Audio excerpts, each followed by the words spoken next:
Hello again, I need a sip of water because I have been sitting here in this spot for the past 3 hours on a filming marathon. So today we're going to review my stop shopping journey for this year, and we are going to talk about year 2020 because year 2020 is a blink away. If you're new to my channel, you might not know it, but I am actually on a stop shopping, low buy journey this year, and it's not been really successful, but it has been, partially successful because I felt like I have grown a little bit more this year. In summary, I feel like this year has been a 50-50 success. Like 50%, it's been a big fail because I bought things, right? I still bought things despite me trying my best.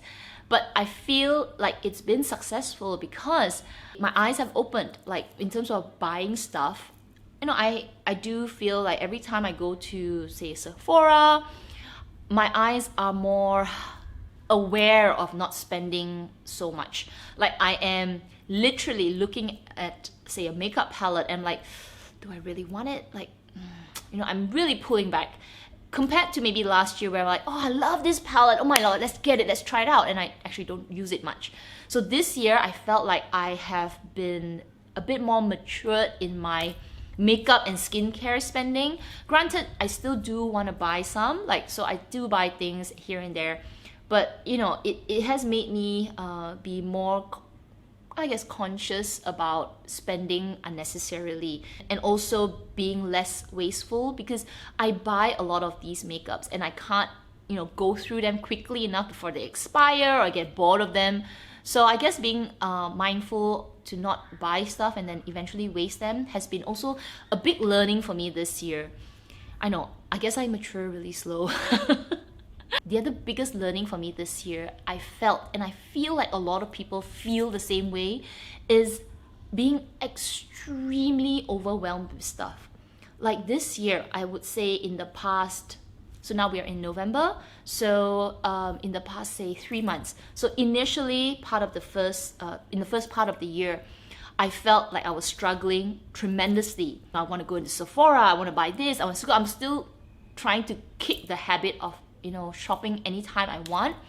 But in the past few months, my eyes just went like, oh my gosh, there's so much things being thrown at me that I seriously felt like I don't even want to go into it. I'm not even interested in looking at the things because I felt like I needed to take a step back and almost shout out to these companies to say, hey guys, stop it, give me a break because I need to enjoy the things I have. So in the past, I would say, 2-3 months, I have not been really interested to go into Sephora. I mean, I go in, but I literally just browse through Sephora. I'm just going like, oh right, seen that, great, oh awesome, nothing new, and I walk out. I still go in because I know I love Sephora. I love looking at makeup. I love looking at skincare. But more times than previously, I walked out empty-handed. Now, the other thing that I really felt was also a big wow moment this year was clothing, because I don't really buy a lot of clothing. I buy clothes to just wear because I'm not picky with the clothes I buy. I buy t-shirts, I buy shirts, then I'll buy my undergarments whenever there's a big hole in them. So I buy to replace, and I'm not fashionable. But even though I wasn't buying a lot of clothes, I felt with my eyes being open with the makeup and skincare stuff, my eyes really opened up to the amount of clothing that was being produced out there. So my big haunts for clothing are Zara. I do buy a little bit from H&M. I do buy, hang on. My goodness, sidetrack. My contact lens just split in half in my eyeball, and I was like, what is that in my eye? I was blinking my eyes like, is there dust in my eye? And the next thing I knew, half the contact lens is split into two. I was holding it. I was like, what? Where's the other piece? And I had to dig it out from my eyeball. So anyway, I don't know what I was talking about, but so my eyes are a little bit red. It must be the 3 hours of filming and eyes are super dry. Coming back to what I was saying, my usual haunts for clothing are Zara, H&M to a certain extent. I do like Forever 21 for those easy clothes. I do like Uniqlo as well. But this year, because I'm on this low buy, less waste mentality, I really saw the amount of just clothes that were produced every single season.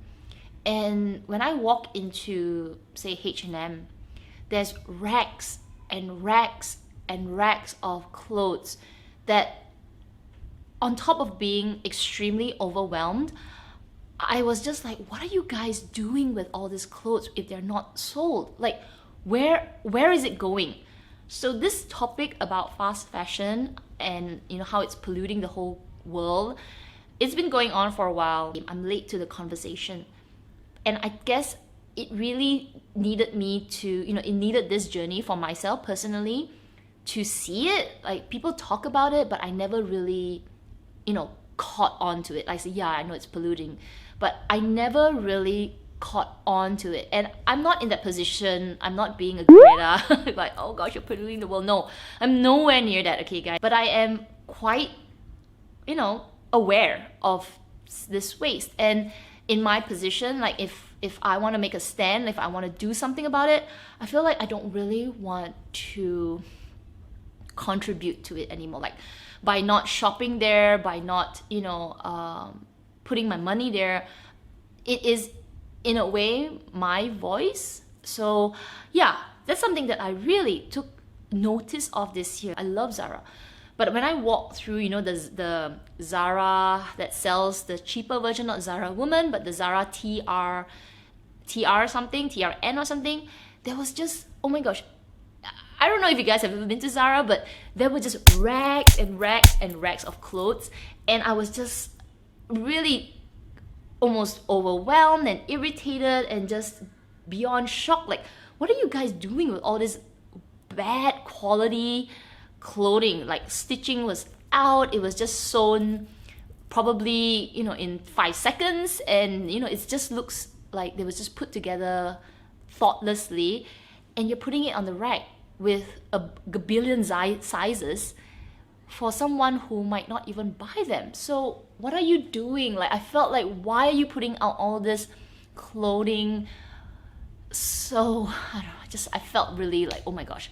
So I had a moment with clothing, and I had my moment with my makeup and skincare. I'm not there yet with my luxury. I still feel like there's hope for the luxury community and the whole luxury world. I don't see them producing that amount of clothes. I don't know. When I go into a luxury shop, like go to LV, there's only like a few sizes of each pieces, and that's it. But when you go into Zara, that's like a rack of 80 pieces and of the same color, 10 sizes. It's crazy, okay, crazy. So that was another big eye-opener for me.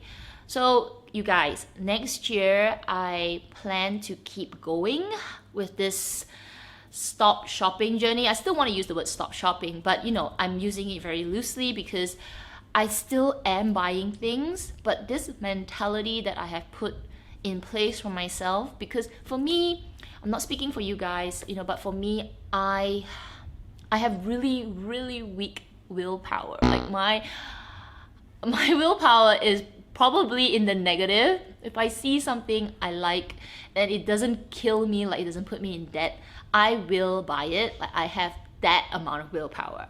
So me doing this year is not easy. Next year I still want to go with it, the luxury, the makeup, the clothing, but I am going to quickly share with you what I'm going to modify, because after doing it this year, I see why I kept failing, and I see why I was really struggling with certain areas. For makeup and skincare, my rules were just 3 main rules. One is that I can only buy items when I want to replace them, or if it is a permanent item and I really, really want to try it, I have to wait at least 6 months. And limited edition items are so rampant out there that, yeah, I decided to put a rule that I only can buy 1 item once a year. That was really restrictive, because some items I know that if a Sephora sale came and I waited enough time, I want to actually enjoy that discount. So that's why there were one or two Sephora sales I kind of failed because I wanted to try the item. So next year, I'm still keeping with the 6 months rule and the replace. The only exception that I'm going to give to myself is that if there was a sale, like a Sephora sale, and if there was a permanent item that I really, really liked, for at least it has to still have a little bit of time, like at least 3 months, I will purchase it during the sale. If I'm at the 3rd month and I still do like it, like 3rd, 4th month, I'm pretty sure I'll hit the 6th month. So I'm taking a risk there, but if I hit a sale, I'll enjoy it. So that is like it's kind of like a flexible exception, limited edition item thing. So Christmas is coming next month, and the rule that I put in place, one limited edition item is really challenging. So I think for next year, I'm gonna allow like one time a limited edition item, which would mean it would be one collection. So this year is gonna be a fail because I absolutely love the Chanel collection. There was no way I could just buy one item from that Chanel collection. And I think that's gonna happen again next year when the collection comes. The second rule that I had was specific to my luxury haul, and I made it very event-based, which, this year I found super challenging. And let me explain to you why. I said that I was only allowed to do up to 3 hauls a year, 1 during Christmas, 1 during my birthday, and a wild card haul. Now, Christmas and my birthday is actually really close to each other. Christmas is in December, my birthday is in March, and sandwiched between the two events is Chinese New Year. So I felt like there was this year, a huge amount of my expenses were cramped in this period, and then from April all the way to kind of like this month, I was not allowed to buy any luxury items, which doesn't really make sense because I could buy a luxury item and not haul it for you guys, but because I had this channel, I also wanted to share. So I was in this limbo of, am I allowed to buy something that doesn't fit into the category? Because if I buy it, it's against my rule and I can't share it. So this is a maybe very personal thing because I have this channel that I want to share with you as well. So next year, I'm modifying it. I'm not going to make it event-based. Granted, it may fall into an event-based, but next year I'm going to do 3 hauls. And these 3 hauls are collective hauls. I feel like then I can spread out my expenses a little bit better than just to squeeze everything into a month of March and just buy it then, because I feel like that's not what I want to do. Into that just one massive spending month. It's just too heavy of an expense for me. So I may be buying things every month, If I could be buying in January, February, March, and I'll do a collective haul in April. And the items that I buy will be stated in my luxury wish list, which I just filmed, and I hope to edit it and get it out to you guys. And there will be no wildcard next year. I am going to try this out. I'm going to try my willpower next year not to have a wildcard because I want to really, really, really work on my wish list only, and let's see how that goes next year. The reason I'm doing up to 3 collective hauls is because I guess in my previous videos I was doing a lot of hauls. Like I could be buying one item, I'm like, oh, haul time, and I just felt, I don't know, in a way I'm a little bit over single item hauls. I don't know, I just feel like if I want to do a haul, I'll do a proper one with a few items and just share with you guys, and that's it. I don't want to be doing just hauls, and then that's all you expect out from my channel, because I don't just want to do hauls. I want to do other things. Of course, review my handbags, which this year there's not many. Review handbags, and I want to do some makeup videos. I want to do, some of my vlogs and all that. I want my channel to be more diverse. It's challenging because it means that my channel is not focused, but yeah, I don't want it just to be a haul-based channel. And finally, for clothing, and this is gonna be pretty challenging, but I'm gonna try at least 95% of the time.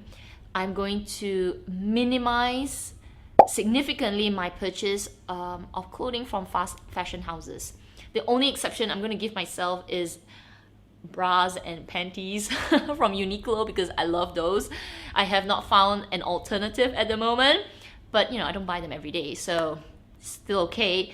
But in terms of the shirts and sweaters and jackets and you know, t-shirts and all that, I am going to take a big step back from Zara, from H&M, Uniqlo, from G2000, all these places until I am confident that I know what they're doing. You know, I haven't done a lot of research. Like at this point right now when I'm doing this video, I don't know what is their sustainability process. I don't know what is their stand on what they're doing with the clothes. I want to be like super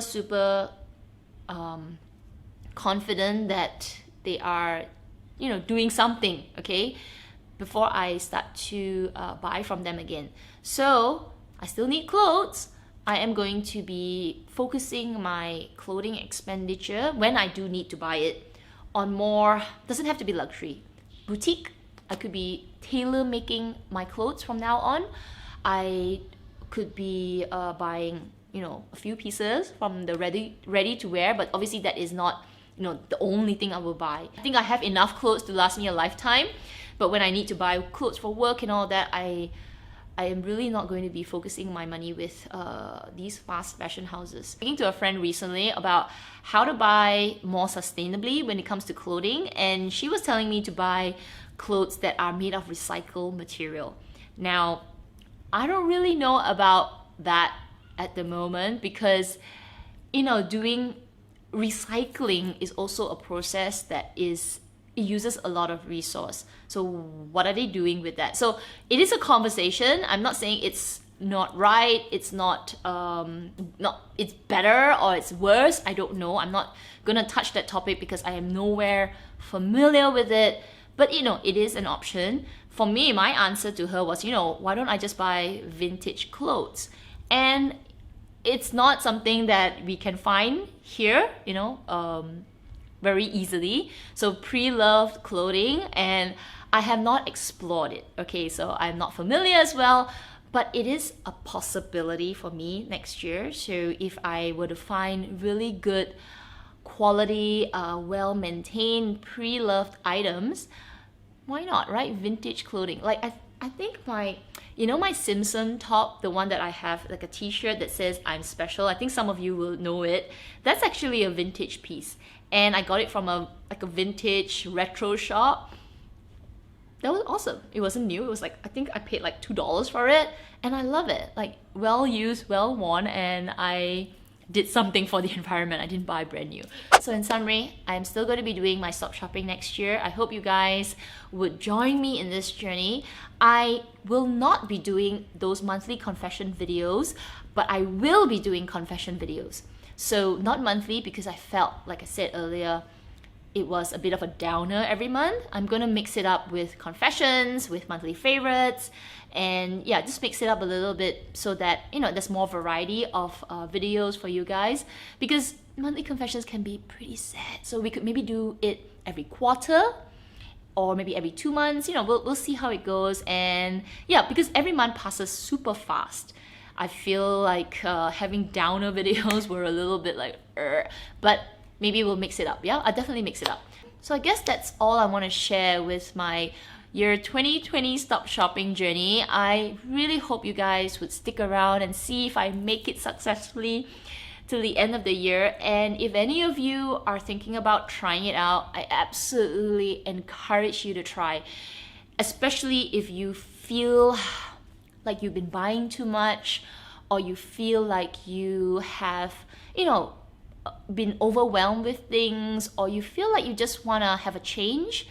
And yeah, just try it out. That really doesn't matter if you didn't make it. Like for me, I didn't really make it that well, but I feel like the journey is more important than the end. The journey of discovery was, yeah, it was really good for me. So even though it may not be a successful, no, actually I do feel like it has been successful to a certain extent. So I guess the journey is the one that really matters, and the reward is the self-discovery. So I really encourage you guys to try it out. You know, if you feel like you're failing or you feel like you need a little bit of boost or a little bit of advice, you can always message me on Instagram. My Instagram's up here and in the description box below. You can always message me and say, hey Kat, I feel like buying this but I'm not supposed to, and I will absolutely give you the right advice not to buy it if you're not sure. So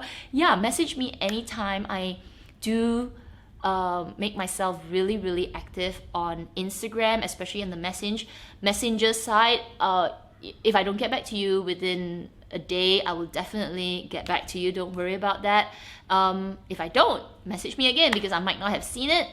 And I know I speak to some of you really regularly on Instagram. So yeah, message me there if you need any boost, any, you need any advice or any, yeah, just have a chit chat with me. No problem. I will definitely catch up with you guys on Instagram. Yeah, so, it was a long video. It's been a long filming day. I hope you guys enjoy all the videos that I'll be putting out. If you have any video requests as well, please leave it in the comment section down below. I will try my best to get that done as well. And yes, you guys take care and I will see you in my next video. Bye.